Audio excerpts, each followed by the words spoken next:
आगाज कुछ अहम और बड़ी खबरों के साथ। गोरखपुर टेम्पल, जिसे नाथ पीठ यानी कि गोरक्ष पीठ का मुख्यालय माना जाता है, इन दिनों आस्था के महासंगम का गवाह बना हुआ है। उत्तर प्रदेश के मुख्यमंत्री योगी आदित्यनाथ इस पीठ के पीठाधीश्वर हैं। मकर संक्रांति से शुरू होने वाला महाभर का खिचड़ी मेला उत्तर भारत के बड़े धार्मिक आयोजनों में शुमार है। उत्तर प्रदेश, बिहार, नेपाल समेत कई राज्यों से लाखों श्रद्धालु गुरु गोरक्षनाथ को खिचड़ी अर्पित करने आते हैं। परंपरा के अनुसार पहली खिचड़ी खुद मुख्यमंत्री अर्पित करते हैं, फिर नेपाल नरेश की ओर से भेजी गई खिचड़ी चढ़ती है। इसके बाद आम श्रद्धालुओं की बारी आती है। जयकारों के बीच ये मेला एकता, आस्था और लोकल इकोनॉमी को मजबूत करने का संदेश देता है। इस दौरान मुख्यमंत्री योगी आदित्यनाथ ने सभी को मुबारकबाद दी है। कल सायंकाल से ही प्रारंभ हो चुका है, लेकिन चूंकि हमारे सनातन धर्म की परंपरा में मुहूर्त की शुभ लगन ये सूर्योदय के साथ प्रारंभ होता है, तो आज ब्रह्म मुहूर्त से मकर संक्रांति में खिचड़ी चढ़ाने का यह मुहूर्त प्रारंभ हो चुका है। ये मेरा सौभाग्य है कि मुझे भी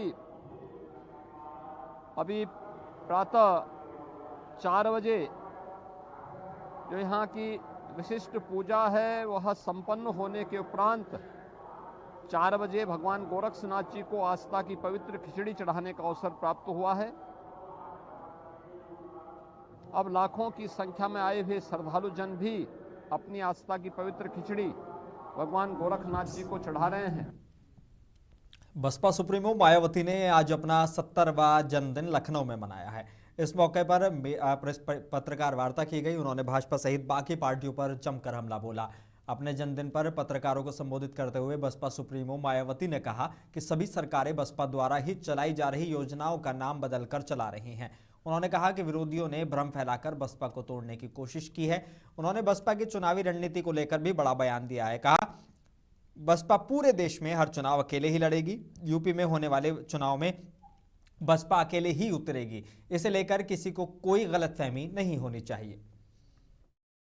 साथ ही जहां तक गठबंधन करके चुनाव लड़ने का सवाल है, तो इस संबंध में फिर से यहाँ मैं अपनी पार्टी का स्टैंड स्पष्ट कर देना चाहती हूँ कि हमारी पार्टी का गठबंधन करके चुनाव लड़ने के मामले में अभी तक का अधिकांश अनुभव यही रहा है कि गठबंधन करके चुनाव लड़ने से हमारी पार्टी को फायदा कम व नुकसान ज़्यादा होता है तथा इससे पार्टी का वोट प्रतिशत भी काफ़ी हद तक कम हो जाता है।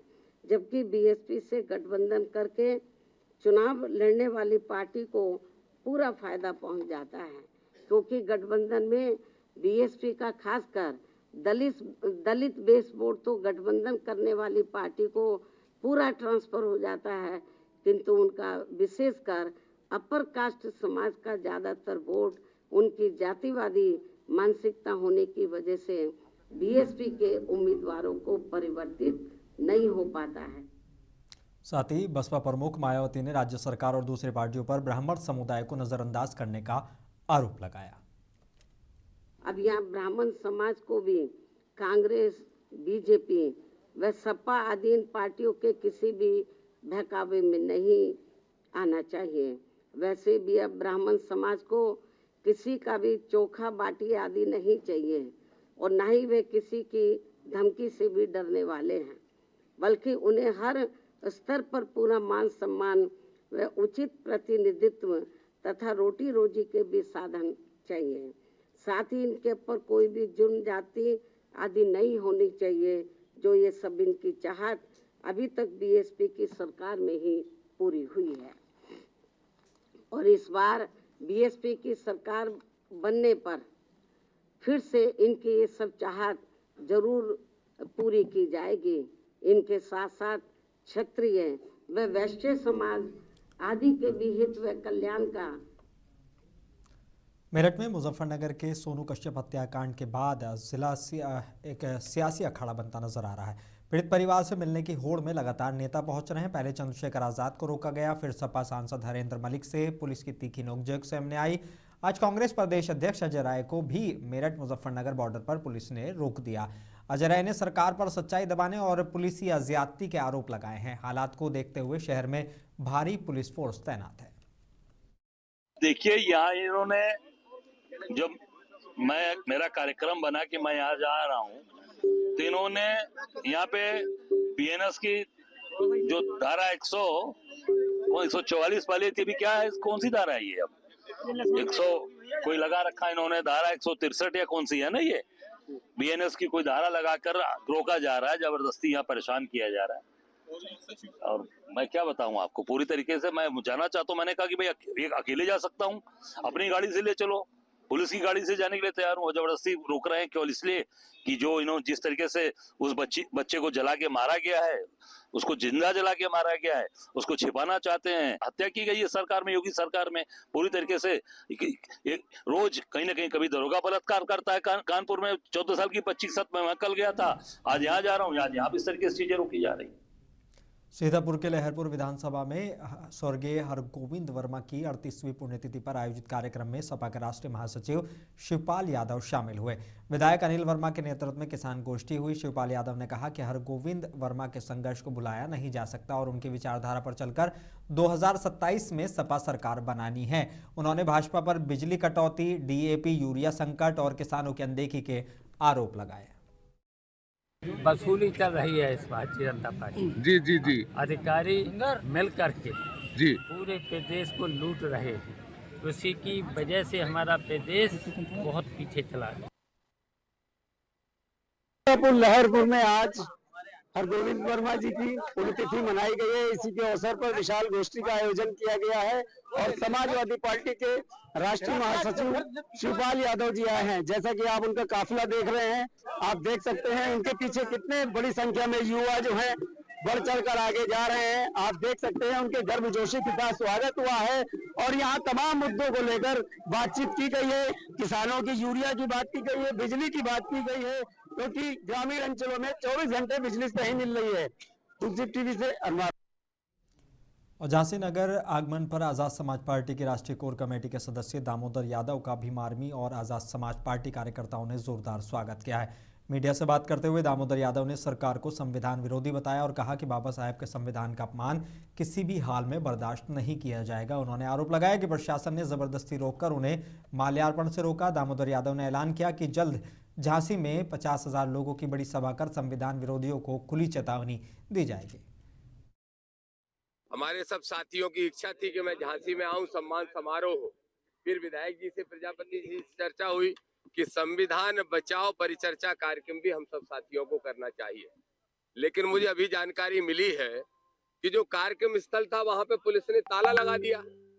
तो मैं पूछना चाहता हूं आपके माध्यम से इस प्रदेश के मुख्यमंत्री जी से, योगी जी जरा इस बात का जवाब दो, डीजीपी भी इस बात का जवाब दें कि जो संविधान की बात करने वाले लोग हैं उनकी आवाज को, उनके मुंह को बंद करना चाहते हो, और जो संविधान विरोधी लोग हैं जो धर्म के आधार पर राजनीति करना चाहते हैं उनको सुरक्षा देना चाहते हो।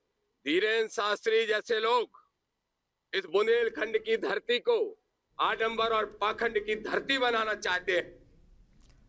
और झांसी में उत्तर प्रदेश से बड़ी सियासी हलचल है। बता दें कि बुंदेलखंड में खोई हुई राजनीतिक जमीन वापस पाने के इरादे से बसपा ने आज दम दिखाया है। पूर्व मुख्यमंत्री मायावती का जन्मदिन झांसी में धूमधाम से मनाया गया। नीले झंडों के साथ कार्यकर्ताओं का जबरदस्त शक्ति प्रदर्शन देखने को मिला है। पूरे बुंदेलखंड में जुटी भीड़ ने साफ संदेश दिया कि बसपा फिर एक्टिव मोड में है। कार्यक्रम में झांसी चित्रकूट मंडल के कोऑर्डिनेटर लालाराम अहिरवार मुख्य अतिथि रहे। आज उत्तर प्रदेश की पूर्व मुख्यमंत्री बहन मायावती का जन्मदिन है।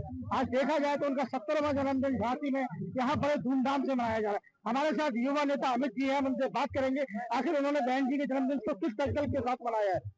सबसे पहले मैं आपके माध्यम से सभी देशवासियों को परम आदरणीय माननीय बहन कुमारी मायावती जी, जो हमारे मिशन मूवमेंट की जो हमारा फ्लैग लेके चल रही है इतने सालों से, हमारे गरीबों के लिए, अल्पसंख्यकों के लिए, दलितों के लिए, पिछड़ों के लिए, मुसलमान के लिए, बुद्धों के लिए, हर समाज के लिए जो लड़ रही है, उन माननीय परम आदरणीय माननीय बहन कुमारी मायावती जी के लिए 70वें जन्मदिन के लिए और उनके जन कल्याण दिवस के लिए आप सभी को हार्दिक शुभकामनाएं देता हूँ। आपने 70वें जन्मदिन पे क्या संकल्प लिया है? हम सभी ने संकल्प लिया है कि परम आदरणीय माननीय बहन कुमारी मायावती जी को आगामी 2027 में इस प्रदेश उत्तर प्रदेश का 5वीं बार मुख्यमंत्री बनाना है। इसके लिए आप लोगों ने अल्पसंख्यकों को कहाँ तक लिया आपने सर? आप देखिएगा जितनी बार जो पीडीए का नारा देते हैं, जो सरकार है पीडीए का नारा देती है और जो कहती है हम अल्पसंख्यक समाज के लिए और अन्य जाति वर्गों के लिए लगे हुए हैं, वो सब डिग्री से आप भी जानते हैं कि हर मुस्लिम समाज का आदमी लगा हुआ है कि माननीय एनजी को 5वीं बार इस प्रदेश का मुख्यमंत्री बनाना है। तो ये थे हमारे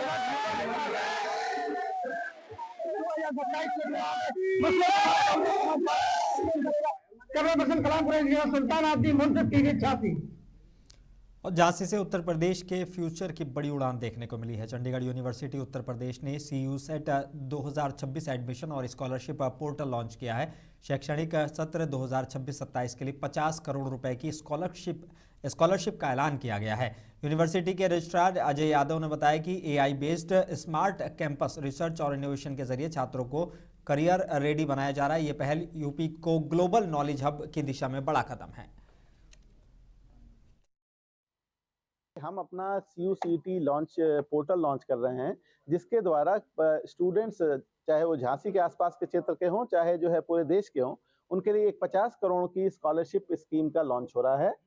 CUCET पोर्टल जो है एक स्कॉलरशिप कम एडमिशन टेस्ट पोर्टल है, जिसपे जो है बच्चा जाकर रजिस्टर करके टेस्ट दे करके ये इन स्कॉलरशिप्स का लाभ उठा सकता है।